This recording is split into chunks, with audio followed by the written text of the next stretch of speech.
E por falar em eleição, as fake news são uma preocupação da Corte Eleitoral. Para combater as notícias falsas, o TSE fechou um acordo com os partidos e tem feito campanhas de conscientização. As fake news, além de prejudicarem o processo eleitoral, também podem causar danos pessoais.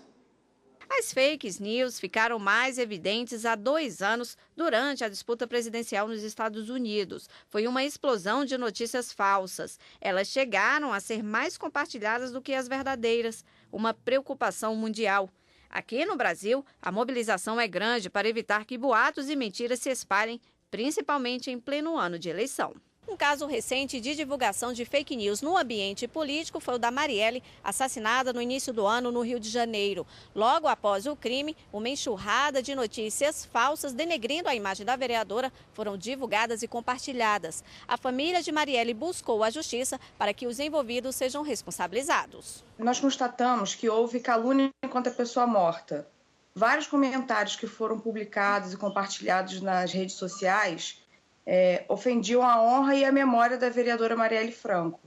E o Código Penal tem um tipo legal para prever a proteção da honra da pessoa que já faleceu, e o Código Civil também prevê a proteção do direito à personalidade da pessoa morta. De acordo com uma pesquisa feita pela Universidade de São Paulo, só em junho deste ano, 12 milhões de pessoas compartilharam fake news ligadas à política. E este número pode crescer com a proximidade das eleições em outubro e influenciar o eleitor.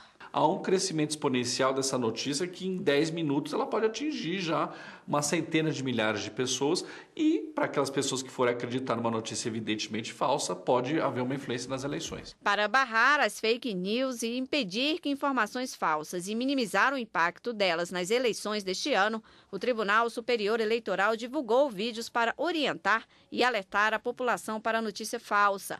O TSE também firmou acordo com partidos políticos e tem discutido com o Ministério da Defesa, Agência Brasileira de Inteligência e Exército estratégias para receber denúncias e promover a retirada das fake news no período eleitoral.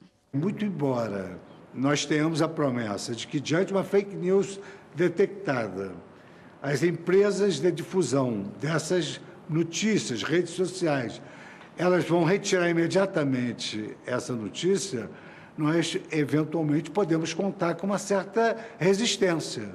Nós sabemos que o cumprimento do direito não é algo historicamente espontâneo, pelo contrário, as pessoas descumprem o direito, daí a necessidade da intervenção da justiça. Daniel tem a função de monitorar informações falsas na internet e trabalha para alguns partidos políticos. Ele diz que os criadores dessas notícias têm uma estratégia para prender a atenção pelo título da notícia e, na maioria das vezes, compartilhar sem ler o conteúdo. Se o título for suficientemente agressivo, ele vai ser imediatamente compartilhado.